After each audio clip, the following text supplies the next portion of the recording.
Hello everyone! So ayan, andito na po tayo ngayon para pag-usapan natin yung mga materials na kakailanganin natin para sa Croxie coin purse na ito. So first, yung yarn po na ginamit ko dito is 1mm nylon cord. Okay? Yung available po na mabibili nyo sa akin ay 1mm to 1.5mm. So okay lang naman yon kung 1.5 yung size na gagamitin nyo for this. Konti lang naman ang nun, mas kakapal, mas titigas, mas lalaki lang siya ng konti. But it's okay. Wag po natin gagamitin ang 2mm nylon cord para sa project na ito dahil yun po ay pang-bag na talaga yung size nun. So ito ay example ng ating 2mm nylon cord. Malaki na yan. Hindi po mag-i-struggle kayo dito. Gamitan nyo na lang po ng 1mm or 1.5mm. And then, hook size, 2.20mm pa rin po ang gagamitin natin.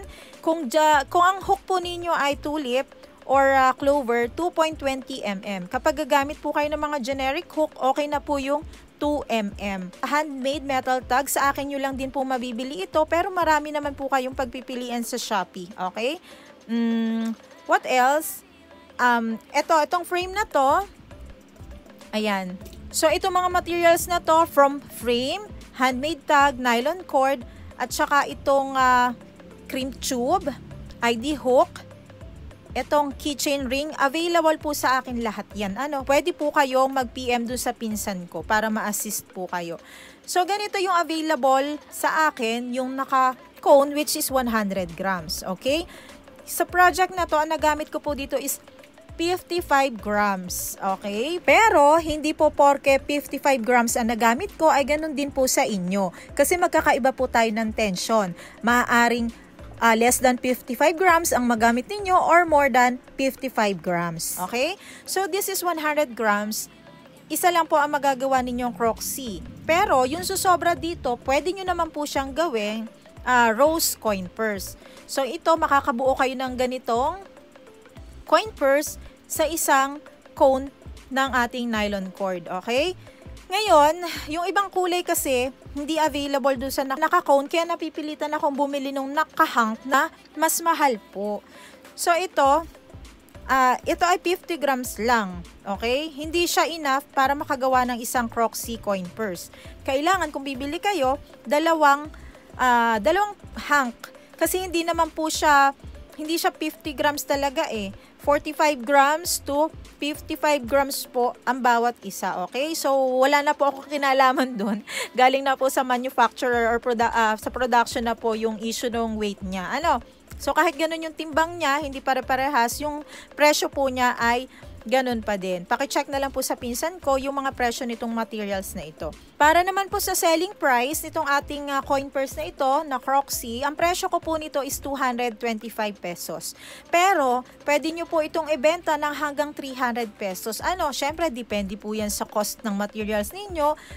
Depende do sa shipping fee na binayaran ninyo. So, depende po yun. Lalo na kapag marami pa po kayong mga abubot na ilalagay, katulad nito. So, yung 225 pesos ko ay ganito lang po yung accessories na nakalagay. So, ito lang yon, pinakamadaling ilagay, ikabit. But, syempre, ito, mas cute kasi ito, di ba? May mga ganyan-ganyan pa. So, pwede natin ito ibenta ng 300 pesos. Para naman po sa sukat ng ating Croxie wallet, nasa 4 inches yung height niya by 4.5. And again, maaari pong mabago ang sukat nun. Depende po yan sa yarn size na magagamit natin para dun sa ating project. Kahit na we are using the same pattern, okay?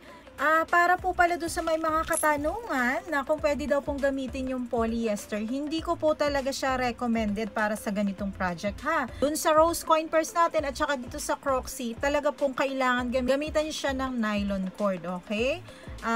Kung gusto nyo naman subukan, ay pwede naman. Syempre, kung gusto nyo talagang ipilit.